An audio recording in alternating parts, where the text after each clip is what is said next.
Alhamdulillah wassalatu wassalamu ala Rasulillah wa ala alihi wa sahbihi wa man nasarahu wa wala. Subhanak la ilma lana illa ma 'allamtana innaka antal alimul hakim. Wa la hawla wa la quwwata illa billahil aliyyil azim.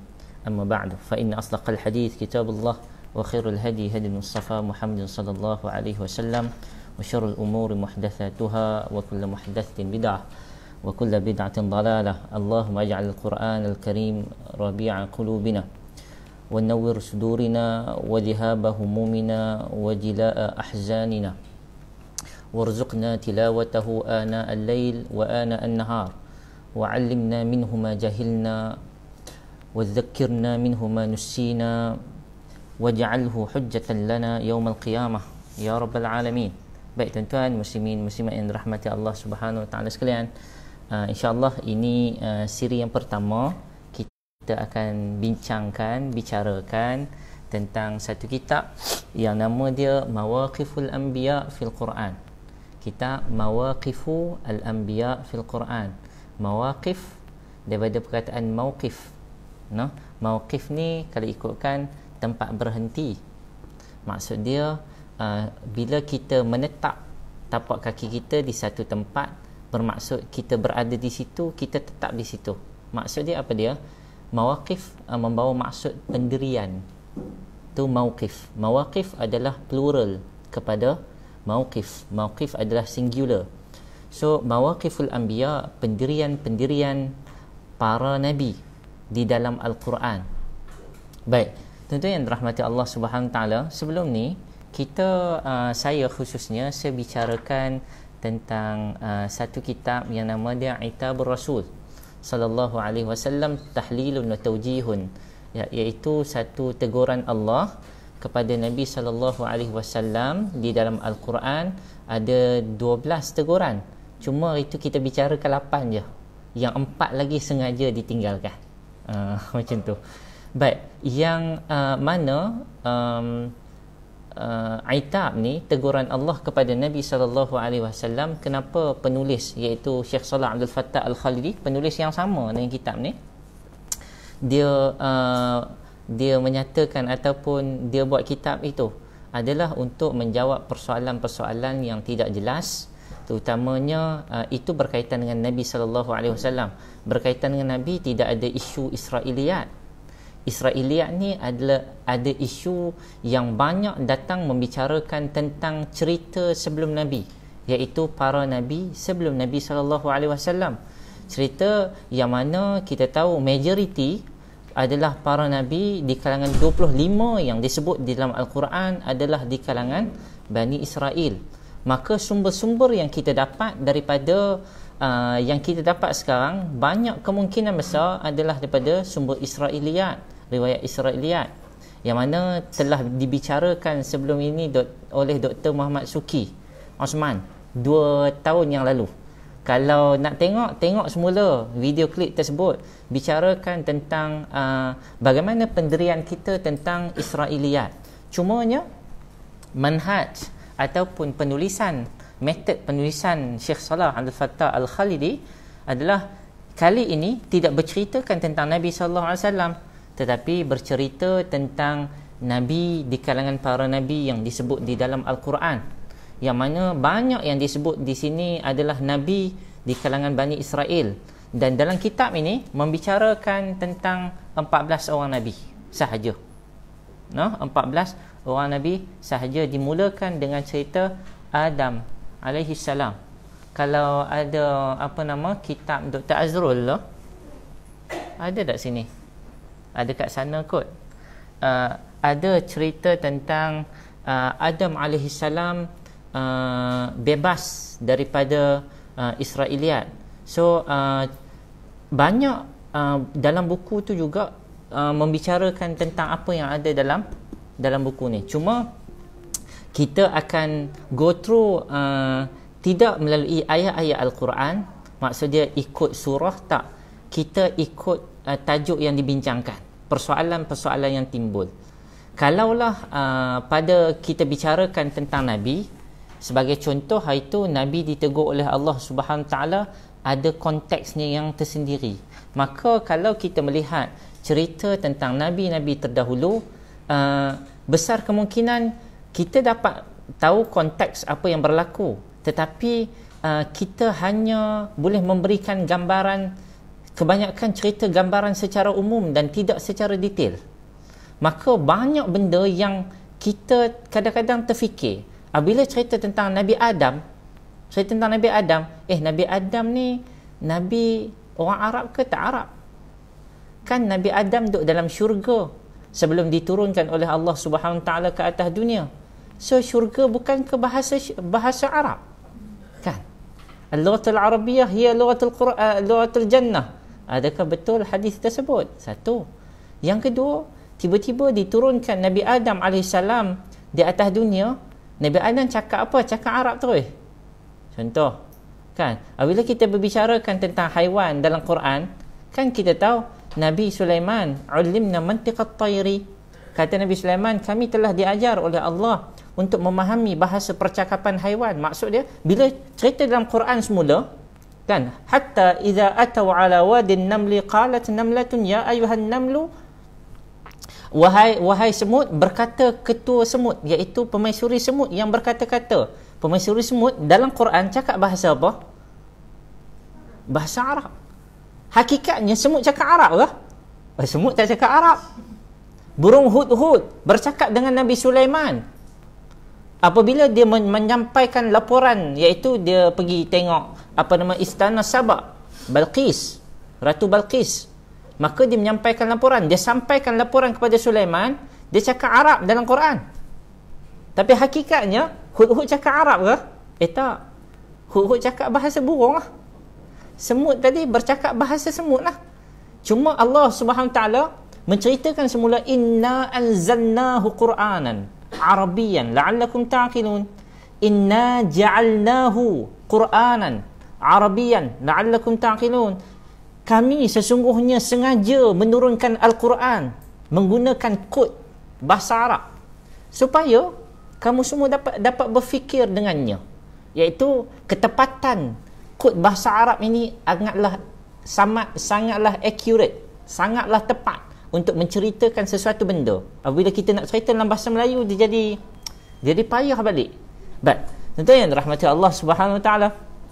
So Mawaqiful Anbiya, kitab ini ditulis selepas pada penulisan kitab Itab ala Rasulillah, iaitu teguran Allah kepada Nabi sallallahu alaihi wasallam. Kitab ini dikarang pada tahun 2000. 2000.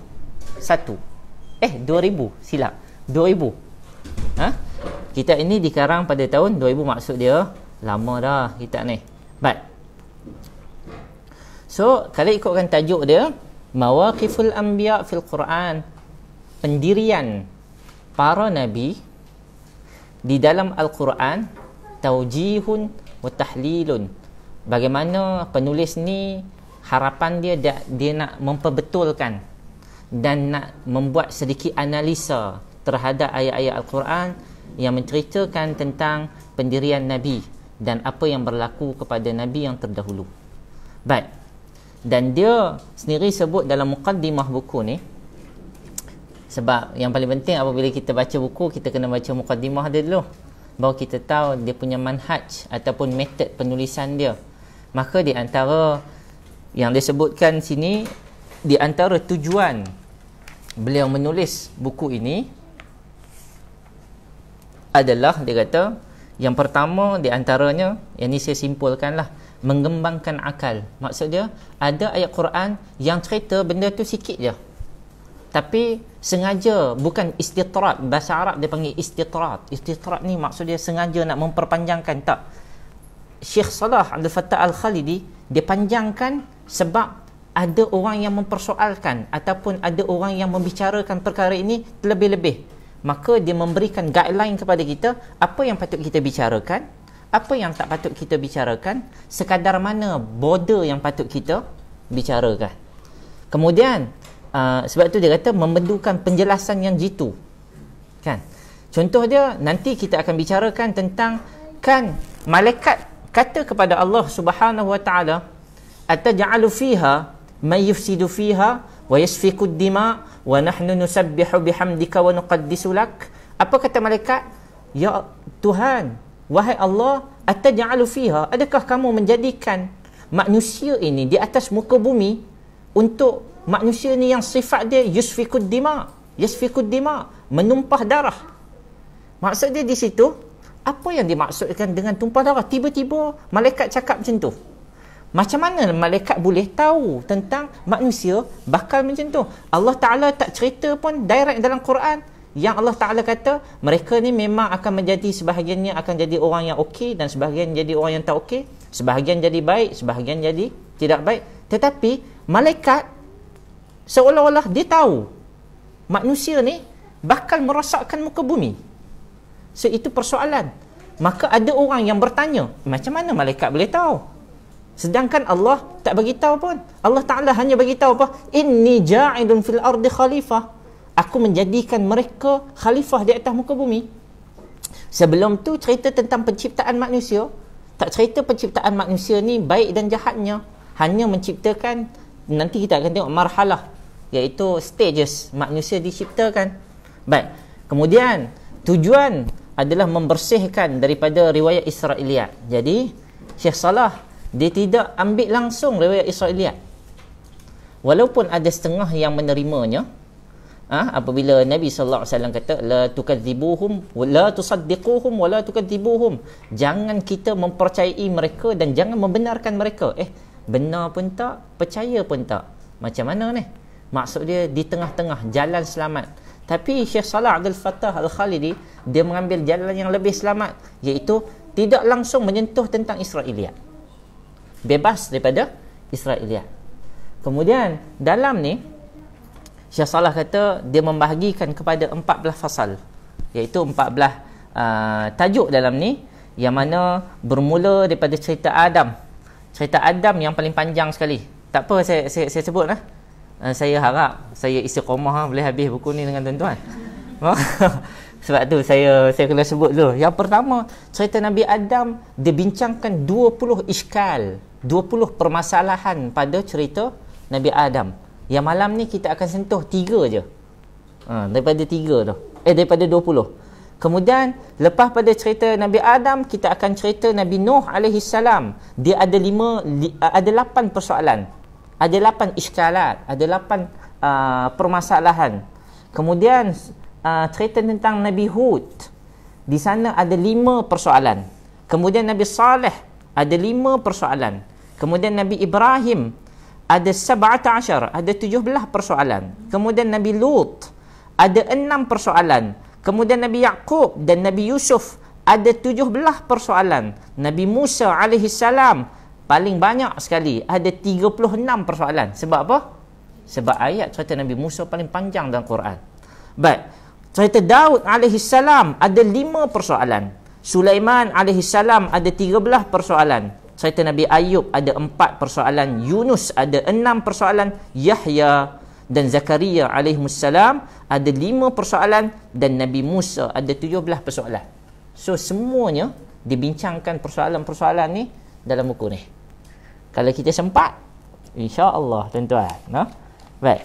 Saya yang dirahmati Allah Subhanahu Wa Taala sekalian. So hubungan buku ni dengan buku sebelumnya adalah sangat rapat lah, iaitu buku Itab Ar-Rasul sallallahu alaihi wasallam. Pendirian Nabi. Itab Ar-Rasul tu cerita tentang pendirian Nabi dan Allah Taala tegur Nabi terhadap pendirian Nabi. Dan ini adalah pendirian ataupun cerita tentang para nabi. Baik, kita pergi yang pertama, kisah sekitar Nabi Adam alaihi salam. Baik. Nama Adam alaihi salam datang dalam Quran ada 25 kali. Kemudian para ulama khilaf pada nama Adam. Adakah dia Arabi ataupun A'jami? Adakah dia nama Arab ataupun nama bukan Arab? Adakah dia nama Arab ataupun bukan Arab? Banyak tak dalam Quran ni nama Arab dan bukan Arab, tuan-tuan? Nama bukan Arab banyak tak? Banyak. Ada satu fasa ataupun satu tajuk dalam ulum Quran yang Nabi sallallahu alaihi wasallam sebut sendiri, unzilal Quran ala sab'atu ahrufin, diturunkan Al-Quran dengan 7 huruf. 7 huruf ni khilaf dengan para ulama. Cumanya nak bagi tahu kepada kita, salah satu ialah dalam sab'atu ahrufin yang dibincangkan oleh para ulama, memaknakan di antara yang terkandung padanya ialah dalam Quran ni bukan ada bahasa Arab sahaja, tetapi ada bahasa yang bukan Arab. Nah, dan ia termasuk bahasa-bahasa kabilah yang pelbagai di dalam kabilah orang Arab tu sendiri. Sebab itu ada setengah sahabat dia tak faham ayat-ayat Quran tertentu, dia kena tanya kabilah yang lain, sebab rupanya ia adalah word ataupun kalimah yang dipakai oleh kabilah-kabilah tertentu. Contoh, saya terbaca satu buku Ta'rifud Darisin bi Manahijil Mufassirin. Dia cerita tentang tsunami. Menarik, cerita tentang tsunami. Tuan-tuan boleh tengok ayat tsunami, iaitu surah Hud ayat 40. Surah Hud ayat 40. Hatta idza jaa amruna wa faratan nur. Apabila datangnya arahan daripada Allah Subhanahu wa taala kepada para malaikat, wa faratan nur, maka explode, kita kata apa? Meletus at-tanur. Ya. Baik. Saya guna whiteboard. Perkataan at-tanur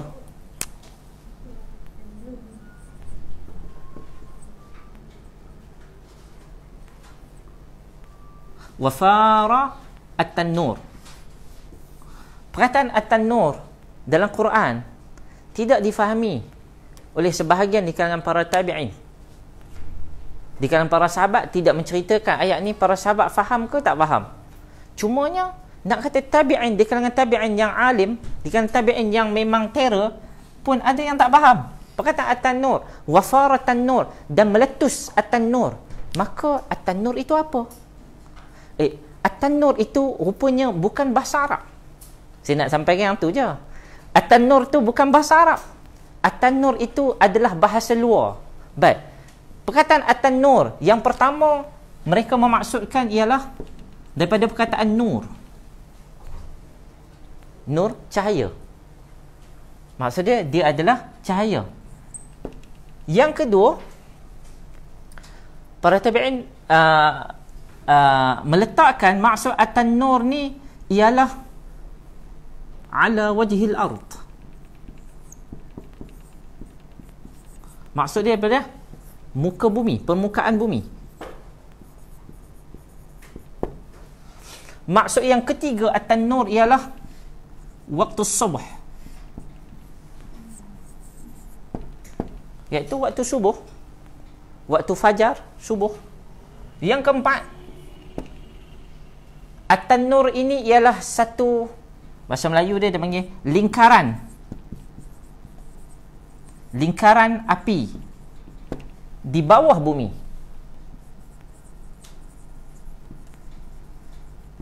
Yang kelima adalah al-burkan. Burkan ni diambil dari bahasa Arab. Burkan, volcano. Gunung berapi. Baik. Ada makna-makna yang lain, tapi ini di antaranya. Maka cerita at-tanur ni adalah cerita tentang Nabi Nuh alaihi salam. Apabila berlakunya satu explode, fara explode at-tanur. Apa yang at-tanur tu benda apa? Maka mereka mencari makna, dan apabila dilihat kepada makna-makna ni, semua makna ini memberikan signifikan terhadap apa yang berlaku. Apabila mengkaji tentang tsunami yang berlaku pada tahun bila, yang itu tahun 2004, 24 Disember 2004. Tentu ingat tak? Saya ingat lah, sebab waktu tu saya duduk kat Jordan, saya duduk mengaji ke. Baik, 24 hari bulan Disember 2004, berlaku apa dia tuan-tuan? Berlaku tsunami. Semua orang tahu. Macam mana tsunami berlaku? Gempa bumi. Ada kaitan ni. Saya pun bacalah kertas kerja. Dah tak ada kerja. Saya baca kertas kerja yang menceritakan tentang bagaimanakah berlakunya tsunami. Dan apabila dirujuk kepada qaul ulama sebelumnya, maka semua makna ini membawa kepada maksud tsunami yang berlaku pada zaman Nuh adalah hampir serupa cara dia ataupun bermulanya tsunami yang berlaku pada zaman yang berlaku pada hari itu, tahun 2006. Sebab 2004. 2006 2004 jauh no. 2004. But yang pertama sebab apa ia berlaku? Baik. Kita tahu zaharal fasadu fil barri wal bahr, kan? Berlakunya kefasadan di atas muka bumi sebab apa? Kasabat aidin nas, memang kasabat aidin nas, kerana manusia sendiri yang buat. Siapa yang cakap? Allah sendiri yang cakap. Baik. Rupa-rupanya bila saya baca kertas kerja tu, saya rasa makul, rasional, masuk akal.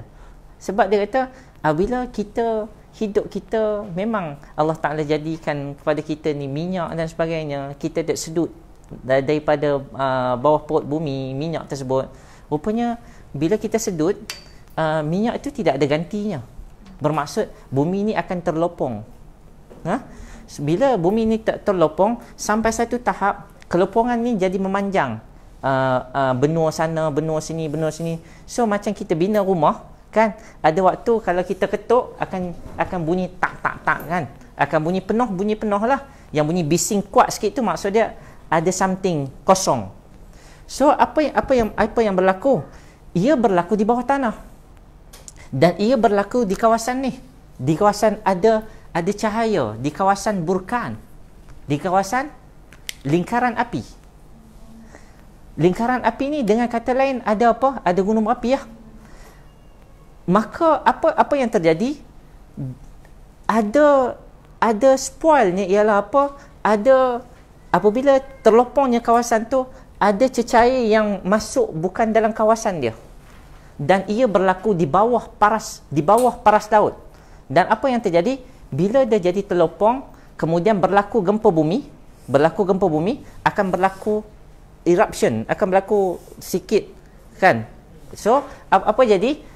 Air akan masuk dalam tu, berlaku pertemuan di antara kawasan-kawasan yang berada di bawah ni, akan berlaku letusan. Sebab itu dia kata wafaratan nur. Apabila dilihat, ia adalah di kawasan mana? Di kawasan atas bumi, satu. Yang kedua, di kawasan bawah bumi. Maksud dia benda tu bermula di bawah betul-betul. Yang ketiga, dia berlaku di kawasan lingkaran api. Yang keempat, bermulanya tsunami adalah pada waktu subuh. Letusan tu bila berlaku waktu subuh.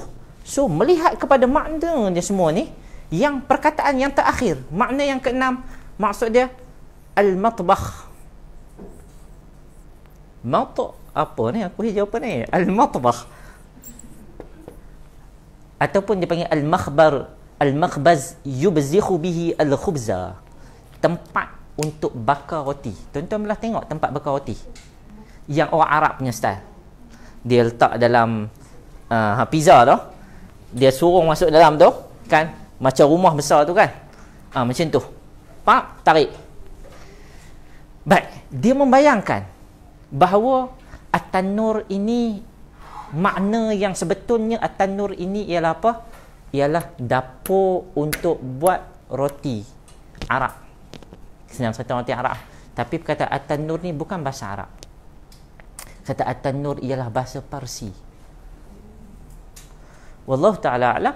So ada ulama yang menerima bahawa ia adalah salah satu daripada bahasa ajam, bahasa asing yang Allah Subhanahu ta'ala masukkan unsur-unsurnya di dalam Al-Quran. Seperti mana Allah memasukkan para nama para nabi. So kita tengok, nak kata Quran datang dalam ni menceritakan tentang Nabi Adam, disebut perkataan Adam sebanyak 25 kali. Ulama khilaf, adakah dia nama Arab ataupun nama asing? Sebahagian menyatakan bahawa nama Adam ni adalah nama Arab daripada kalimah Adamu. yang membawa maksud al-khalatu. Maksud dia satu benda yang bercampur. Khalat, makhlut.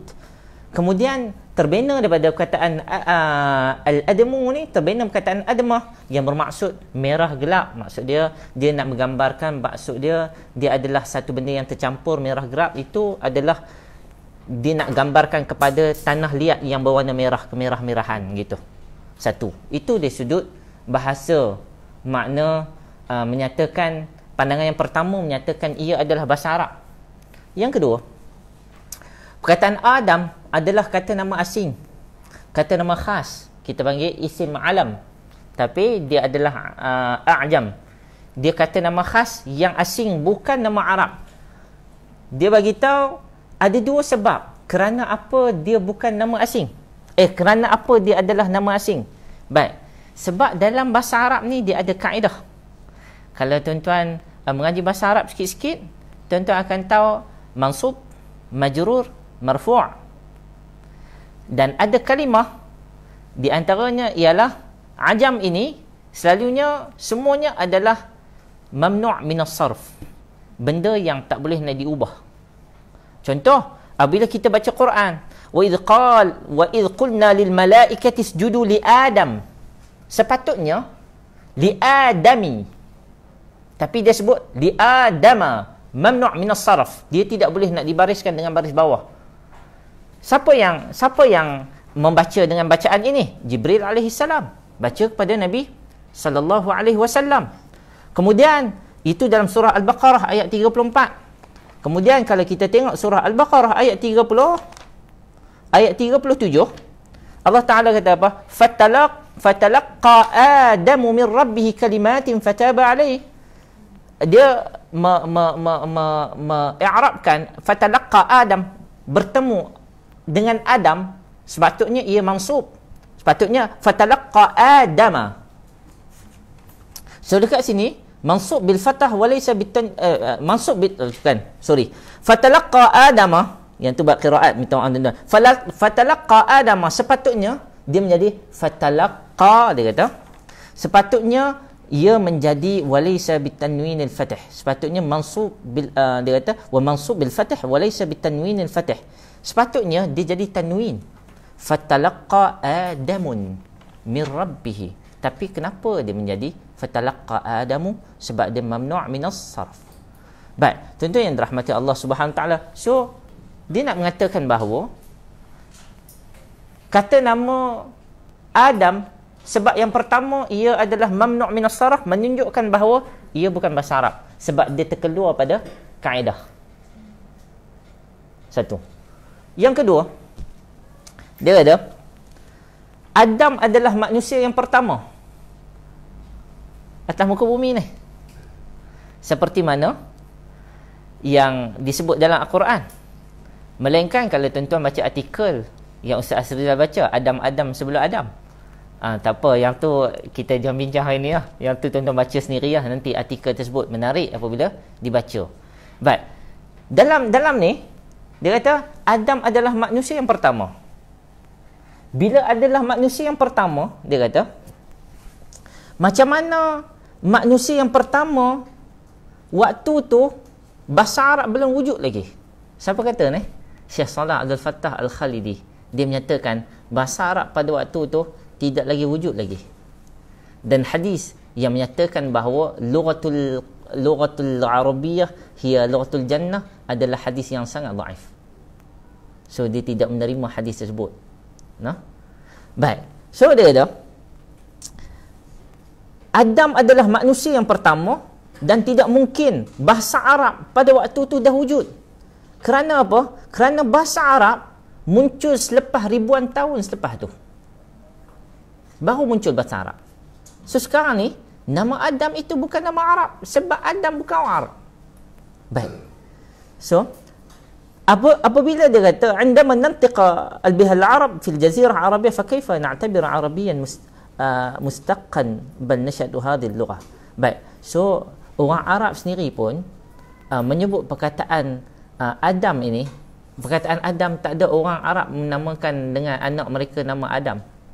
Sebab mereka tidak tahu apa maksud Adam yang sebenar. Cuma apabila kita menisbahkan Adam kepada orang yang menyatakan Adam ni orang Arab, dia akan menggunakan ni Adamu dengan Adamah ini merujuk kepada Adam alaihi salam. Baik tuan-tuan yang dirahmati Allah Subhanahu wa taala, kesimpulan dia yang pertama, penulis ni menyatakan bahawa nama Adam, dia menterjihkan nama Adam alaihi salam adalah bukan nama Arab. Yang pertama kerana dia mamnu' min as-sarf, dan yang kedua adalah kalau sekiranya kita mengambil daripada perkataan Adamu dengan Adamah, dia adalah lari daripada konsep kaedah bahasa Arab. So bahasa Arab dia kaedah dia mesti tetap. So ia bukanlah sesuatu yang simai yang kita dengar, sesuatu yang kita mengikut kaedah, tetapi ia adalah bahasa yang asing daripada bahasa Arab. Baik, itu hujah yang dibawa oleh Syekh Salah Abdul Fattah Al-Khalidi. Baik, yang pertama yang kita bincangkan. Perkara yang kedua, yang pertama maksud dia nama Adam tu sendiri. So nama Adam alaihissalam, kalau ikutkan penulis ni, dia kata yang sebetulnya nama Adam adalah nama ajam, adalah nama asing. Seperti mana nama kita lah, nama Melo kan. So bubuh lah nama macam tu kan. Ada orang tak nama anak kawan saya baru ni, tak nama Daisy. Daisy tu bukan bahasa Melayu kan. Baik. Kemudian kita melihat kepada yang kedua adalah penciptaan Nabi Adam alaihissalam. Sebab apa kita perlu lihat? Sebab ia membawa kepada kefahaman bagaimana bila kita faham unsur kita, baru kita faham sifat kita. Bila kita faham unsur kita, baru kita boleh tahu cerita yang seterusnya bagaimana. Baik. So saya tak makna lah kat sini. Baik, kalau tuan-tuan baca, yang pertama kita ada di sini Syekh Salah dia membawa 5 stages, 5 fasa pembentukan. Lah, saya dah tulis fasa dah. 5 fasa pembentukan manusia. Ni yang kata pening ni. No? Dia kata pembentukan yang pertama adalah daripada tanah. Kita tengok.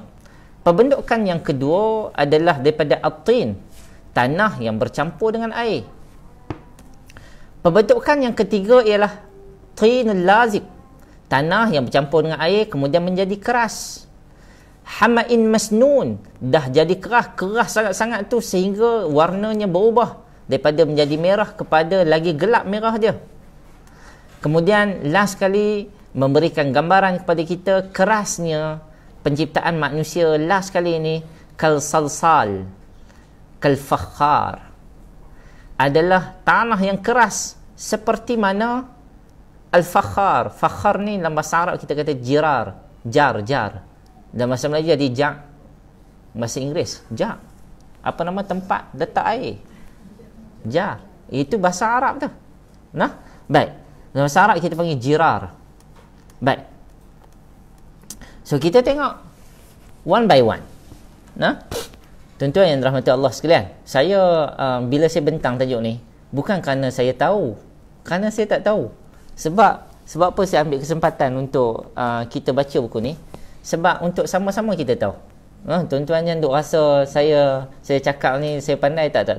Saya cakap ni sekadar apa yang penyampai sampaikan, saya je sampaikan semula. Nah, baik. Sekiranya kita melihat marhalah yang pertama ataupun fasa yang pertama, Allah dalam ayat ni penulis kata Allah menciptakan manusia min hafnati min turabil ard, daripada segenggam tanah. Inna mathala Isa 'inda Allah kamathali Adam, seperti mana Allah menciptakan Nabi Isa, sisi Allah, begitu juga dengan Nabi Adam. Maksud dia manusia ni semua sama. Khalaqahu min turab, Allah Ta'ala kata kami menciptakannya. Bermaksudnya adalah menciptakan Adam min turab, daripada tanah. Summa qala lahu kun fayakun, kemudian Allah berkata jadilah engkau akan manusia. Baik, tuan-tuan yang dirahmati Allah Subhanahu Wa Ta'ala, sekiranya kita melihat hak tu khalaqahu, dia kembali kepada Nabi Adam. Khalaqahu, hu tu kembali kepada Nabi Adam, iaitu Allah Ta'ala beritahu Allah Ta'ala telah menciptakan Nabi Adam daripada tanah, dan jadilah kamu seperti mana yang Allah Subhanahu Wa Ta'ala kendaki adanya kita pada hari ini, seperti mana adanya Adam. Maksudnya Nabi Adam ada 2 biji mata, kita pun ada 2 biji mata. Sebenarnya Adam ada 2 tangan, kita pun ada 2 tangan, ada 2 kaki, sama je. Melainkan hadis yang sahih menyebut bagaimana Nabi Adam AS nanti di hari akhirat, dalam hadis riwayat Al-Bukhari sebut kita akan dibangkitkan semula. Dan dia cerita dalam hadis tu, Nabi SAW cerita Nabi Adam, tinggi Nabi Adam berapa kaki? Dia tak kata kaki, dia kata hasta. Berapa? 60 hasta. Maksud dia tinggi lebih kurang 60 hasta, lebih kurang berapa? 30 meter. Tinggi 30 meter. So itu adalah gambaran yang diberikan. Cumanya alam ni tetap sama. Matahari yang dilihat oleh Adam AS sama dengan matahari yang dilihat oleh kita. Bumi yang kita pijak adalah sama dengan bumi yang dipijak oleh Adam AS. Baik. Jadi ayat ni, ayat yang clear bahawa Allah Ta'ala menciptakan manusia daripada turab. Allah Ta'ala menciptakan Nabi Adam daripada tanah. So dia kata begitu juga dengan Nabi SAW menyatakan bahawa daripada Abu Musa Al-Ash'ari, hadis riwayat At-Tirmizi dan Abu Daud, Nabi menceritakan bagaimana Allah Subhanahu Ta'ala, Nabi sendiri kata inna Allah khalaqa Adam min qabdin qabadaha min jami'il ard. Allah, sesungguhnya Allah telah menciptakan Nabi Adam daripada segenggam, yang mana genggaman tersebut adalah daripada semua jenis tanah yang ada di atas muka bumi. Kata Nabi SAW, faja'a banu Adam ala qadril ard, faja'a minhum ahmar wal abyad wal aswad. Kemudian daripada semua jenis tanah ni lah, itu yang menjadikan seperti mana yang telah ada pada hari kita ini, ada di kalangan kita yang kulitnya, maksudnya faminhum al ahmar wal abyad wal aswad, ada yang warna merah, ada yang warna putih, ada yang warna gelap. Wa baina dhalik wasahlu wal huzn, adanya sifat-sifat pada tersebut, ada sifat sedih, ada sifat seronok, ada yang baik, khabis, ada yang kotor, ada yang bersih. Baik, itu adalah gambaran Nabi SAW terhadap penciptaan kita. Maksud dia, dalam diri kita ni ada macam-macam unsur. Ada macam-macam unsur. Baik, tentu yang dirahmati Allah Subhanahu Wa Ta'ala. Maksud dia, marhalah yang pertama yang Allah ciptakan, fasa yang pertama yang Allah ciptakan kita adalah daripada segenggam tanah. Yang tu yang pertama. Kemudian marhalah yang kedua, Allah Subhanahu Wa Ta'ala cerita khalaqahu min tin, kita diciptakan daripada tin. Tin ini, apa maksud tin? Tin ialah campuran tanah daripada apa yang diambil tadi dengan air, bilma. Adalah campuran. Tadi ambil tanah je, lepas ambil tanah dicampurkan dengan air. Baik, maka jadilah tanah, turab dicampur dengan air yang nama dia tinan, nama dia tin.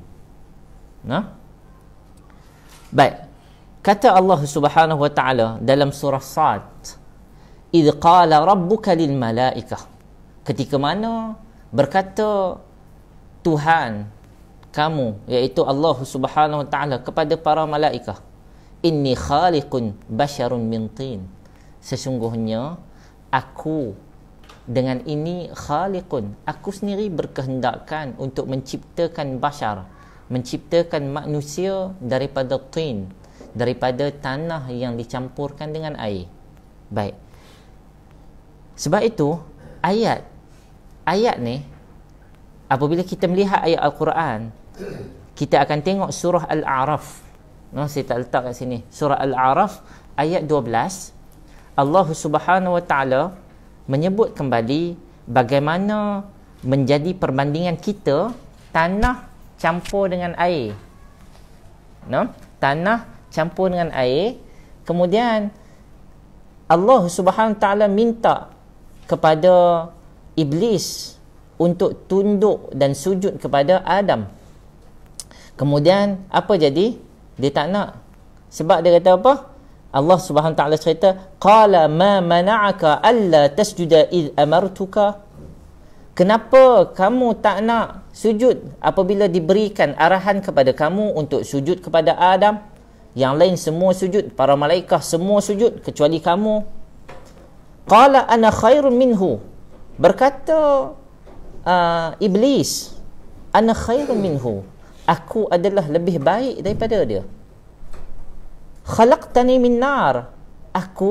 Unsur aku diciptakan daripada api. Wa khalaqtahu min tin. Dan unsur dia diciptakan daripada tanah yang bercampur dengan air. Baik. So itu yang kedua. Baik.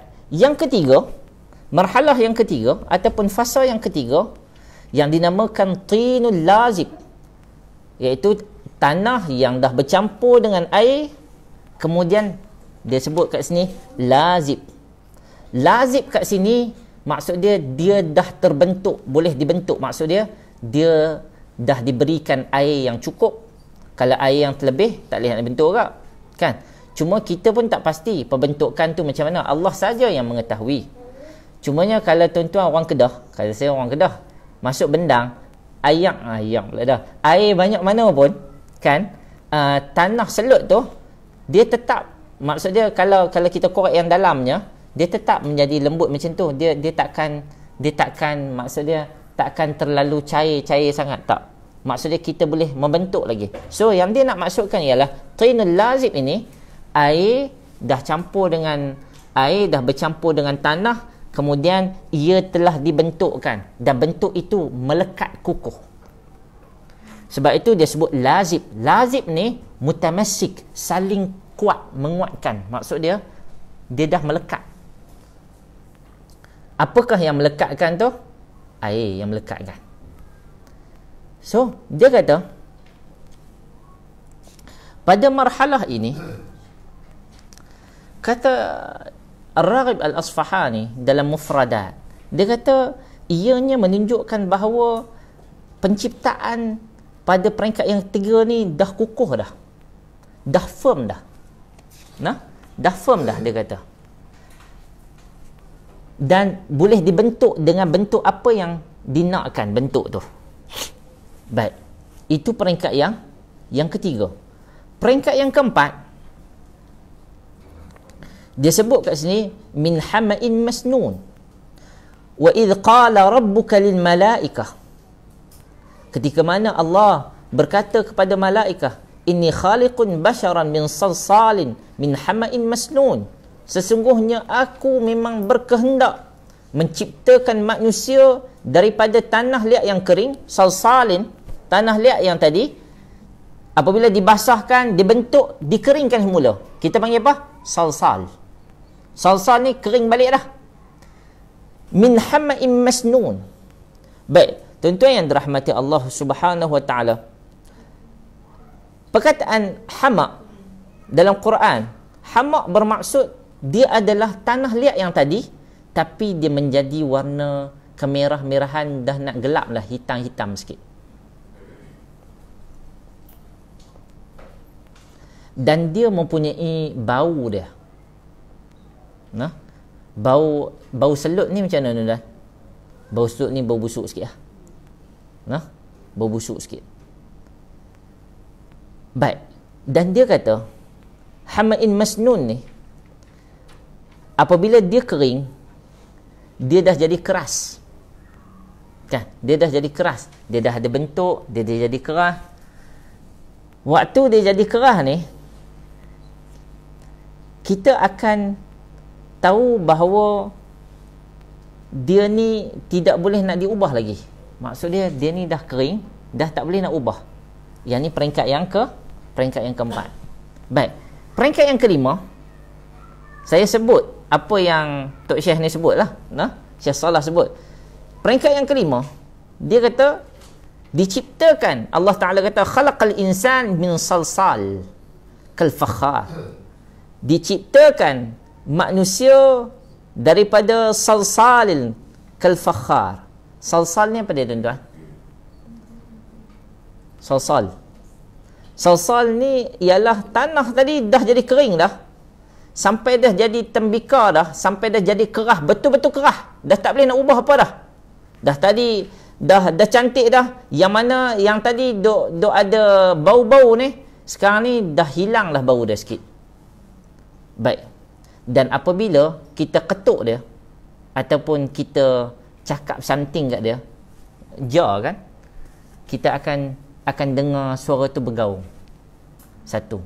Yang kedua, apabila jar ni ataupun tembikar ni bila kosong, kita ketuk, dia keluar bunyi tak tuan-tuan? Keluar bunyi. Tapi bila kita tak air penuh, kita ketuk, keluar bunyi tak? Bunyi tak sama dengan yang tadi. Bunyi tadi lebih kuat. Bunyi yang ada air lebih kuat lah. Bunyi yang ada air lebih slow lah, lebih pelan. Baik, tuan-tuan dapat yang tu kan? Baik. So ini adalah gambaran yang Allah Subhanahu Wa Taala, maksud dia gambaran yang last sekali Allah Taala cuba nak gambarkan salsalin kal fakhar. Al-fakhar ini maksud dia ialah tembikar yang tempat buat air. Sebelum tu Allah tak gambarkan pun dengan gambaran-gambaran yang ada alat tembikar apa, tapi last sekali ia memberikan manfaat. Daripada sehina-hina benda, ia jadi benda yang bermanfaat. Satu. Yang kedua, yang kita boleh faham kat sini, perkataan fakhar dalam Al-Quran dinamakan alat yang kita buah air tu dengan nama jar ataupun jirar. Yang tu satu. Kita pun menamakan dengan nama fakhar. Maksud dia tidak ada salah kalau kita namakan dengan nama fakhar. Fakhar ni daripada perkataan tafakhur. Tafakhur ni maksud dia apa dia? Sombong. So apa yang dia nak kata? Dia nak kata Syekh Raghib Al-Asfahani, wa dhalika li sautihi idza nuqira. Seperti mana manusia ni, kalau manusia ni kosong, dia akan bunyi lebih. Manusia yang ada isi, dia tak akan bunyi. Dia nak kata apa? Manusia ni atas dunia ni yang terlalu sombong, dia akan sentiasa rasa dia bagus pada orang. Dia cakap macam-macam apa yang dia nak cakap. Dia nak buat apa yang dia nak buat, dia buat je. Dia tak kisah pun orang. Yang penting aku boleh bunyi, aku boleh buat. Aku kira aku je. Yang tu yang dinyatakan fakhar. Maksud dia, daripada sehina-hina benda, yang daripada tak ada benda apa pun tadi, tiba-tiba Allah jadikan kamu jadi something dan benda tu berguna, dan kamu bising dengan benda tersebut, kamu lupa kepada pencipta kamu. Dan kamu bersifat dengan akhirnya bersifat fakhar, iaitu bersifat dengan sifat tafakhur. Kamu tafakhur, kamu berbangga dengan diri kamu sendiri tanpa melihat kepada pencipta kamu. Seolah-olah Allah Subhanahu Wa Taala nak gambarkan kepada kita peringkat akhirnya, sampai peringkat akhirnya Allah nak gambarkan kepada kita apa dia? Itu ialah sifat yang ada pada manusia. Nah, sifat yang ada pada manusia.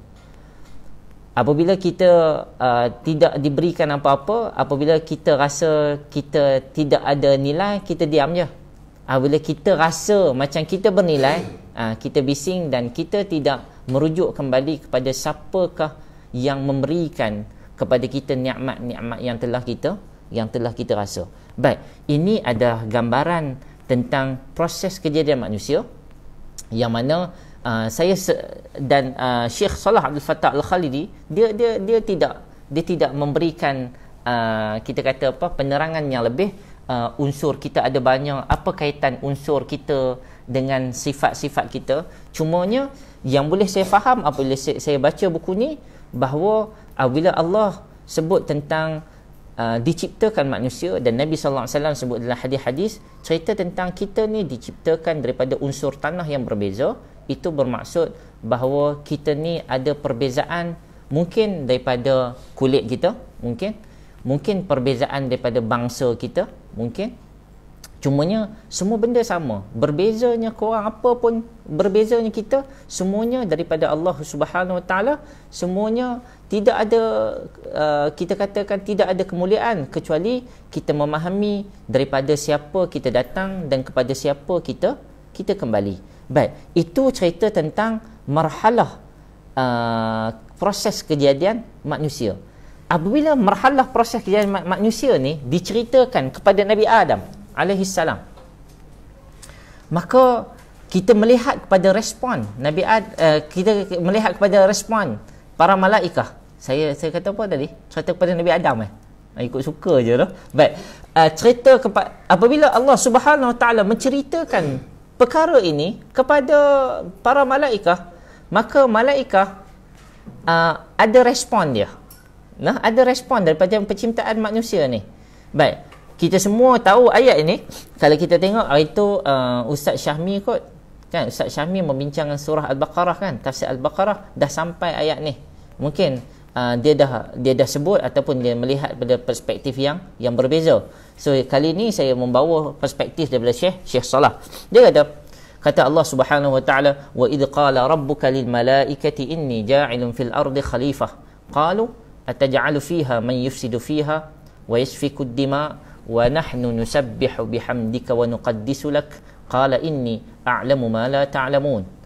Berkata Allah, ketika mana Allah berkata kepada para malaikat, inni, sesungguhnya aku, ja'ilun, aku sendiri nak menjadikan. Inni harfut taukid, taukid bermaksud sesungguhnya aku memang nak jadikan. Ja'ilun daripada perkataan ja'ala maksudnya menjadikan. Ja'ala datang ala wazan fa'il. Isim fa'il ni lebih kepada sirah mubalaghah. Maksud dia aku sendiri yang memang diri aku berkehendakkan. Contoh dia ghafiriz dzambi. Allah Taala kata ghafir dzambi, aku sendiri yang akan mengampunkan. Berbeza dengan Allah Taala kata inni ja'ala, lain, menjadikan. Tapi apabila kata inni ja'ilun, maksud dia seolah-olah dua kali taukid. Memang sesungguhnya aku memang dengan iradah aku, memang kehendak aku memang menjadikan di atas muka bumi ini ada seorang khalifah, iaitu manusia. Dan ayat ni ayat penegasan daripada Allah, inni ja'il. Maksud dia Allah Ta'ala memberitahu. Kemudian apa respon malaikat? Qalu ataj'alu fiha man yufsidu fiha wa yasfiku ad-dima wa nahnu nusabbihu bihamdika wa nuqaddisu lak. Mereka berkata, ya Allah, adakah kamu menjadikan padanya, iaitu di atas muka bumi ini, mereka, man, dia, yusfikud dima, yang akan menumpah darah, yufsidu, yang akan membuat kerosakan, wa yasfikud dima, yang akan menumpahkan darah, berbunuh-bunuhan, wa nahnu nusabbihu bihamdik wa nuqaddisu lak. Padahal kalau kita nak baca ayat ni, sekiranya compare dengan kami ni sentiasa bertasbih kepadamu, sentiasa memujimu ya Allah. Kata Allah balas balik, inni, Allah kata sekali lagi, sesungguhnya aku, a'lamu, lebih mengetahui, isim tafdil, lebih mengetahui daripada kamu yang tidak mengetahui. Baik, persoalannya, adakah malaikat tak puas hati? Cerita ni, adakah malaikat tak puas hati? Adakah ia bermaksud malaikat memberikan gambaran ataupun memberikan pandangan kepada Allah Subhanahu Wa Taala, kepada penciptaan manusia? Malaikat bagi pandangan ke? Satu. Yang kedua, kenapa malaikat diberitahu oleh Allah? Kenapa Allah perlu bagi tahu kat para malaikat? Baik Allah Ta'ala cipta terus, senang cerita, tak payah cerita kat malaikat, kan? Allah Ta'ala kun fayakun, ikut suka Allah lah. Allah Ta'ala nak buat apa pun, innallaha ala kulli syai'in qadir, Allah Ta'ala nak buat apa pun ikut suka Allah. Tapi kenapa Allah Ta'ala bagi tahu pada para malaikat? Yang ketiga, malaikat kan tanya, qalu ataj'alu, tu istifham, adalah pertanyaan. Malaikat tanya apa? Malaikat tanya kepada Allah. Kenapa malaikat tanya? Baik, sebab apa malaikat sebab apa malaikat tanya kepada Allah. Baik, tuan-tuan yang dirahmati Allah Subhanahu taala, kita tengok satu demi satu. Baik, yang pertama, kita ada orang yang menyatakan ia adalah perbualan di antara Allah dan para malaikat. Maksud dia macam kita duk berbual sama-sama kawan-kawan, macam tu ke? Adakah malaikat berbual dengan Allah begitu? Yang pertama, malaikat adalah malaikat. Allah adalah Allah. Allah adalah Tuhan kepada para malaikat. So, ia adalah gambaran yang salah apabila kita menyatakan ini adalah hiwar, ini adalah satu conversation yang biasa di antara Allah dan malaikat. Tak. Ia bukan gambaran yang biasa. Kalau tidak, Allah Subhanahu taala tidak akan mention dalam Quran kecuali benda tersebut adalah benda yang benar-benar penting. Allah Ta'ala akan mementingkan benda yang lebih penting. Sesungguhnya benda yang lebih penting itu lebih penting pada benda yang penting. So, Allah Ta'ala hanya mention benda yang penting je. Dan kenapa Allah mention benda ni? Kenapa Allah perlu bagi tahu? Perlu, ayat saya. Kenapa Allah Ta'ala perlu, ataupun apa hikmah Allah Ta'ala perlu bagi tahu kepada para malaikat? Agak-agak tuan-tuan pasal apa? Sebab apa nak bagi tahu kepada para malaikat? Kan tak payah beritahu kepada para malaikat ni. Baik. Soalan lagi. Adakah malaikat mempersoalkan Allah? Kalau tidak, kenapa didatangkan comparison? Sedangkan kami nuqaddisulak. Sedangkan kami bertasbih kepadamu. Sebab apa malaikat buat comparison? Dia dengan Adam alaihissalam. Satu. Kemudian dengan beraninya malaikat kata apa? Malaikat kata mereka akan buat kerosakan atas muka bumi. Yakinnya kamu? Macam mana malaikat boleh yakin dengan seyakin-yakinnya menyatakan apa? Manusia akan buat kerosakan atas muka bumi. Allah Subhanahu wa taala balas apa? Inni a'lamu ma la ta'lamun. Allah Ta'ala tidak menafikan pun. Tapi Allah Ta'ala balas dengan apa? Aku lebih mengetahui. Kalau kita, orang tanya, kenapa buat macam ni? Tak. Allah tidak balas dengan tidak. Allah balas apa? Inni a'lamu ma la ta'lamun. Aku mengetahui apa yang kamu tak tahu. Maksud dia apa dia? Maksud dia, malaikat dah maklum dah apa yang dimaklumi. Dan ada benda yang tidak dimaklumkan kepada malaikat. So, kita tengok. Yang pertama, kita katakan bahawa kita tidak boleh katakan conversation yang berlaku di antara para malaikat dengan Allah Subhanahu wa taala adalah satu hiwar yang biasa. Tak. Ia adalah satu pengkhabaran Allah Subhanahu wa taala kepada para malaikat. Dan Allah Subhanahu wa taala memang nakkan para malaikat untuk mengetahui apa yang Allah Subhanahu wa taala buat. Baik. So, kita katakan bahawa Allah Subhanahu wa taala bagi tahu kepada para malaikat. Yang pertama, Allah Taala nak bagi tahu apa yang dia nak buat. Yang kedua, Allah Taala bagi tahu kepada para malaikat dalam itu ada persoalan-persoalan. Maksud dia Allah Taala bagi tahu, pastinya Allah Taala dah tahu dah. Benda ni yang aku bagi tahu ni, malaikat mesti tanya aku. Dan Allah Ta'ala tahu tak? Allah Ta'ala yang mencipta para malaikat. Allah Ta'ala yang mengetahui. Innallaha alimun bima fis sudur. Allah Ta'ala tahu. Baik. Dan Allah Ta'ala sendiri menjawab persoalan-persoalan mereka. Bermaksud, Allah Ta'ala nak sebut pada kita apa? Dalam pada kita ada, kalaulah hubungan kita dengan manusia, di antara kaedah yang terbaik untuk kita memberitahu kepada orang, bukan kita bagi tahu direct saja, tapi dalam bentuk kita membuat persoalan-persoalan, ataupun kita katakan kita buat sesuatu perkara yang menyebabkan orang tanya kita balik. Bermaksud ia adalah satu benda yang sangat baik apabila kita buat macam tu. Dan orang yang ikut kita bukan ikut saja-saja, tetapi beriman, maksud dia percaya kepada kita. Percaya bukan dengan membabi buta, membuta tuli, tetapi percaya dengan iman yang sebenar. Maksud dia kena tahu kenapa, why. Persoalan kenapa itu adalah penting untuk kita sentiasa tanya. Baik. Kemudian yang kedua, persoalan tadi, kenapa Allah Subhanahu Wa Taala bagi tahu kepada para malaikat? Sebab apa Allah bagi tahu para malaikat?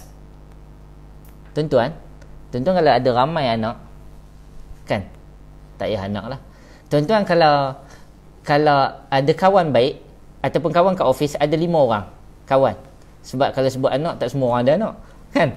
Tuan-tuan ada kawan baik, ada 5 orang kawan baik, mesti di kalangan 5 orang tu ada seorang yang ada apa-apa, tuan-tuan akan pegang dia dulu. Aku akan bagi tahu dia dulu. Sebab apa tuan-tuan bagi tahu dia dulu? Sebab percaya. Adakah Allah Ta'ala tak percaya kat para malaikat? Percaya. Para malaikat la ya'sunallah, kan, wa yaf'aluna ma yu'marun. Allah Ta'ala sendiri yang menciptakan malaikat. Malaikat pasti buat apa yang disuruh oleh Allah. Tidak timbul isu kepercayaan. So, isu apa sekarang ni? Betul ke soalan saya ni? Ke tuan-tuan tak boleh blend? Baik.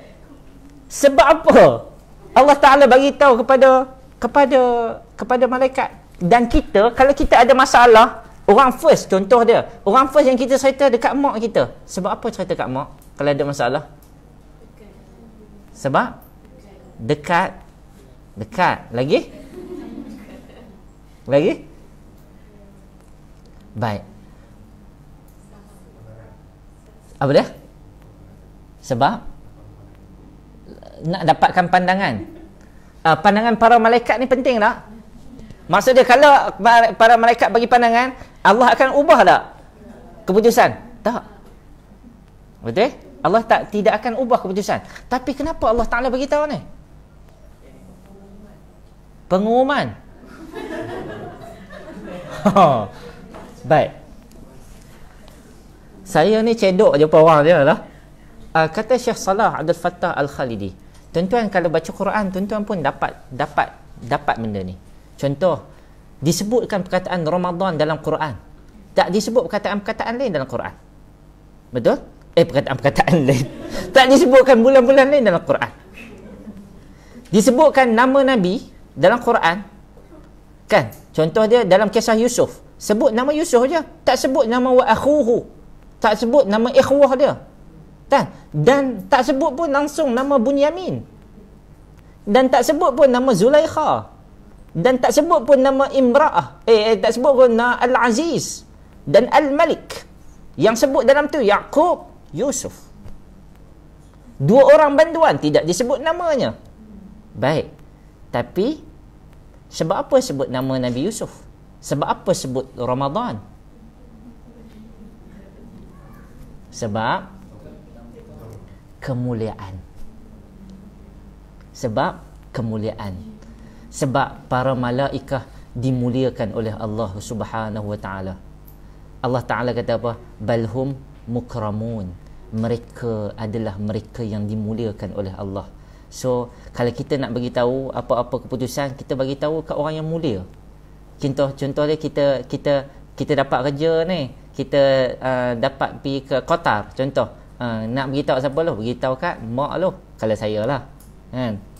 So, sebab apa? Satu penghormatan kepada dia. Penghormatan dengan kata lain ialah satu takrim. Penghormatan lah, takrim dah, no? Satu penghormatan, no? kepada para malaikat. Satu. Yang kedua, Allah Ta'ala tidak akan bagi tahu kecuali benda tu adalah benda yang besar. Bermaksud ialah apa? Allah Ta'ala nak bagi tahu, wahai malaikat, aku nak buat ni adalah satu makhluk yang sangat hebat. Yang makhluk lain aku cipta, aku tak bagi tahu kat hang. Dia keluar Kedah, kan? Yang ni aku cipta, aku bagi tahu kat hang. Sebab apa aku bagi tahu kat hang? Sebab ia adalah makhluk yang sangat penting. Makhluk yang mana aku jadikan kamu adalah untuknya. Sebab apa Allah jadikan para malaikat ni? Adakah saja-saja? Ada non-Muslim. Saya dulu ajar kat UiTM, Intact. Ada non-Muslim tanya saya. Dia kata, kenapa Allah Ta'ala, dia sebut Allah, kenapa Allah Ta'ala ciptakan alam ni? Kan Allah Ta'ala, innallaha ala kulli syai'in qadir. Allah Ta'ala kan berkuasa di atas setiap sesuatu. Kenapa Allah Ta'ala perlukan para malaikat? Kan bagus Allah Ta'ala tak buat malaikat kun fayakun. Allah Ta'ala kata je. Tak perlukan para malaikat duk tulis amalan-amalan, duk jaga syurga, jaga neraka, jaga awan, jaga jerebu apa semua ni. Tak perlu pun. Maka adalah baik dengan kuasa Allah tidak menciptakan para malaikat tu, menunjukkan bahawa Allah Ta'ala lagi berkuasa. Saya kata, betul juga no. Kalau tuan-tuan nak jawab apa? Buat tajuk assignment. So, nasib baik saya waktu tu pun saya tak nak jawab. Nasib baik ada student lain yang jawab. Alhamdulillah. Student tu bijak sana. So, kita ambil manfaat pada dia orang. Dia orang krim semua. So, saya dengar siapa boleh refute balik? Kan? Kita berlega lah kan. Baik. Kemudian ada seorang bangun, perempuan, malangnya perempuan, bukan lelaki. Dia bangun, dia pun cakap, kata, saya rasa macam ni, Allah dia jadikan malaikat ni bukan untuk Allah. Allah jadikan malaikat ni untuk manusia. Apabila Allah kata inni ja'ilun fil ardi khalifah, apabila aku menjadikan manusia ini sebagai khalifah, khalifah ni ialah ganti Allah di atas muka bumi. Ganti Allah ni macam mana? Ganti Allah untuk mentadbirkan alam. Macam mana nak takbir alam? Macam mana kita nak takbir sekiranya kita tidak melihat contoh pentadbiran yang baik? Maka contoh pentadbiran yang baik ialah contoh pentadbiran yang tersusun. Allah Ta'ala, bagaimana Allah Ta'ala menyusun pekerja-pekerja Allah untuk bagaimana ini ada tugas dia menjaga ini. Ini ada tugas dia untuk menjaga ini. Ini ada tugas dia. Sistem yang sangat sistematik. Bahawa sistematiknya Allah itu, Allah ciptakan malaikat tu bukan untuk Allah, tapi untuk tunjuk dekat kita, ni aku takbir alam yang luas ni, aku buat macam ni. Wahai manusia, kamu boleh takbir alam, kamu kena bahagikan tugas. Ini cara untuk mentakbir. So dia kata macam tu, subhanallah, saya kata terornya hang, aku ingat sampai mati. Kan? Baik, hari ni saya sampaikan kepada tuan-tuan, dapat pahala kat dia. Baik. Tuan-tuan yang dirahmati Allah Subhanahu Wa Taala. So, yang kedua, sebab apa Allah Taala khabar ceritakan benda ni kepada para malaikat? Sebab apa tuan-tuan? Takriman, sebagai satu penghormatan. Nah? Baik. Yang ketiga, soalan yang malaikat tanya kepada Allah Subhanahu Wa Taala, ataj'alu fiha man yufsidu fiha?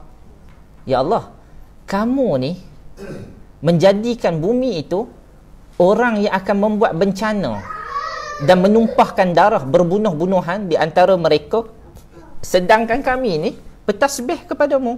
Satu soalan yang didatangkan dengan comparison. Soalan ni sebab apa malaikat tanya soalan ni? Soalan ni mudah je tuan-tuan. Sebab apa malaikat tanya soalan? Saya mempermudahkan untuk tuan-tuan. Sila jawab. Sebab apa malaikat tanya soalan?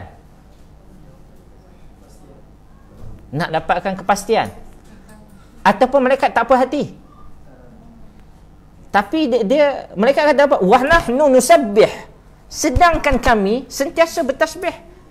Seolah-olah nak bagi tahu lebih baik cipta kami je. Lebih baik jadikan kami sebagai khalifah. Aman dunia ni. Kan? Tapi kenapa dijadikan manusia untuk mentadbir, bukan kami? Kan? Baik. So, dalam perbincangan ni, dia kata, soalan yang ditujukan, ini bukanlah soalan istifham inkari. Maksud dia, bukan ingkar. Soalan ini bukan bentuk pengingkaran. Maksud dia, bila tanya ni, bukan tanya yang macam kita, kalau kita baca ayat ni macam kasar. Ataj'alu fiha man yufsidu fiha wa yasfiku dima wa nahnu nusabbihu bihamdika wa nuqaddisu lak. Kan, seolah-olah macam kasar kita cakap. Tak. Pertanyaan ni ialah pertanyaan yang mana para malaikat tidak mengetahui akan kenapa Allah Subhanahu Wa Taala jadikan manusia sebagai khalifah. Maka ini kita tidak panggil istifham istingkar, bukan ingkar, tetapi isti'lam, kerana untuk mendapatkan jawapan. Memang malaikat tak tahu. Sebab apa Allah Subhanahu Wa Taala jadikan manusia sebagai khalifah? Maka malaikat dia akan tanya benda yang dia tak tahu. Baik, tuan-tuan yang dirahmati Allah Subhanahu Wa Taala, sebab apa? Allah Subhanahu Wa Taala sendiri sebut dalam surah At-Tahrim, Allah Taala kata, malaikat ni la ya'sunallah, sesekali tidak akan menderhakai Allah, apatah lagi mempertikaikan kerja Allah. Tidak sekali-kali. La ya'sunallah ma amarahum wa yaf'aluna ma yu'marun. Kita dah baca ayat tadi, At-Tahrim ayat 6, dan mereka pastinya melakukan benda yang disuruh oleh mereka. 100% yang disuruh buat, itu yang mereka buat. Tidak ada fala nuqsana, tidak ada kekurangan, dan tidak ada fitrah bagi malaikat. Mereka tidak sesekali akan ya'sunallah, menderhakai Allah, tetapi mereka akan tanya kepada Allah benda yang mereka tidak faham. Maka kita katakan bahawa ini isti'lam adalah tanya untuk mendapatkan jawapan, sebab kami tak tahu. Sebab itu Allah Ta'ala kata apa? Inni a'lamu ma la ta'lamun. Cuma persoalannya yang keempat. Persoalan yang ketiga tadi apa dia, tuan-tuan? Soalan tu adakah soalan tak puas hati? Tak, bukan soalan tak puas hati. Soalan tu sebab soalan tak tahu. Bila tak tahu, tanya. Itu sifat para malaikat. Sesekali mereka tidak akan menderhakai Allah Subhanahu Wa Taala. Yang keempat, macam mana malaikat, kalau kita baca ayat ni, macam mana malaikat boleh tahu manusia ni bakal menimbulkan masalah? Sedangkan Allah Ta'ala cerita, kita dah baca ayat-ayat sebelum tu, tak ada cerita pun tentang manusia akan buat masalah. Tapi kenapa tiba-tiba cerita manusia ni bakal menimbulkan masalah, menumpahkan darah, membuat bencana, berbunuh-bunuhan? Sebab apa jadi gitu? Macam mana kaifa, bagaimana mereka boleh mengetahui? Agak-agak, tuan-tuan, macam mana malaikat boleh tahu? Kami nak tahu, kami bukan malaikat. Baik, macam mana malaikat boleh tahu? Dah inform. Ayat mana? Tidak ada apa-apa information yang clear daripada Allah Subhanahu Taala kepada mereka. Tidak ada Allah Taala inform mereka ni, aku cipta ni, mereka ni ada yang akan jahat, ada yang akan baik. Tak ada pun inform. So apa jadi ni? Macam mana kita nak jawab? Baik, sekiranya kita melihat ayat Allah Subhanahu Wa Taala, Allah Taala jawab pelah tu, inni a'lamu ma la ta'lamun. Allah Ta'ala tak menolak pun kemungkinan mereka ni akan tumpahkan darah ataupun tak. Allah Ta'ala tidak menolak pun apa yang disebut oleh para malaikah. Bermaksud, para malaikah ni cakap ada kemungkinan betul. Tapi Allah Ta'ala lapik dengan apa? Inni a'lamu ma la ta'lamun. Memang kamu cakap, seolah-olah begini, memang kamu cakap tu betul. Mereka ada yang akan menumpah darah, mereka akan berbunuh-bunuhan, buat maksiat, buat macam-macam atas muka bumi. Tapi sesungguhnya aku mengetahui apa yang engkau tidak tahu. Maka kalau kita tengok, kalau orang tanya kepada kita, macam mana malaikat boleh tahu? Maka kita akan jawab, kata Syekh Salah, dia kata, kita katakan bahawa malaikat sendiri dapat mengagak apa yang akan berlaku kepada manusia. Daripada proses penciptaan manusia, unsur-unsur yang ada pada manusia, maka dengan ilmu yang ada pada mereka, maka mereka tawakka' ni buat apa? Speculate. Mereka meneka. Dalam bahasa Arab dia kata tawakka'. Mereka ni agak apa yang akan jadi. Dan agakkan mereka tidak dinafikan oleh Allah. Sebab apa agakkan mereka itu tidak dinafikan oleh Allah? Yang ni kita kata mimbabi firasatihim, kerana apa? Itu adalah firasat mereka. Kerana ada hadis Nabi sebut apa? Ittaqu firasatal mu'min. kamu semua bertakwalah dengan firasat mereka yang beriman kepada Allah. Fa innahu yanzuru binurillah, kerana mereka melihat dengan cahaya Allah Subhanahu wa taala. Maksud dia ia adalah kurniaan Allah. Maksud dia mereka ni dapat tahu, mereka dah dapat agak dengan apa sumber unsur yang ada pada diri manusia, yang ada busuknya, yang ada merahnya, yang ada hitamnya, yang ada bermacam-macam colornya, maka mereka menganggap bu'din nazar, melihat dengan lebih mendalam dan melihat dengan lebih dakik, melihat dengan lebih teliti, mereka dapat menganggap apa yang akan manusia ni buat di kemudian hari. Dan mereka terus menyatakan agakan mereka, bermaksud malaikat ni bukan calang-calang makhluk Allah. Maksud dia malaikat ni berfikir tak? Malaikat adalah berfikir. Mereka bukan sekadar okay, yes, no, yes, no. Tak. Mereka berfikir, diberikan akal oleh Allah Subhanahu wa taala. Dan akal mereka adalah beyond daripada akal manusia. Dan mereka boleh nampak benda tersebut yang kita tak nampak.